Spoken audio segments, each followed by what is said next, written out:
சகசரநாமத்தில் 270வது நாமாவளி வசுதா அப்படின்ற நாமாவளி.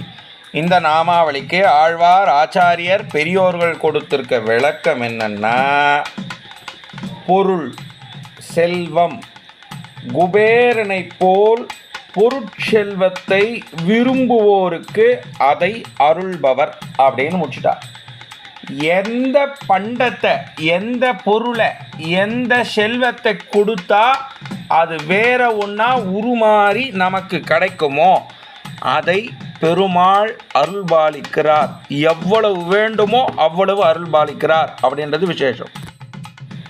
செல்வம் மட்டுமே பிரதானம் இல்லை அப்படின்னு நினைக்கிறவாளை தவிர மற்ற எல்லாருக்கும் குபேர சம்பத்து அப்படின்ற செல்வத்தை பெருமாள் கொடுத்துட்டே இருக்க.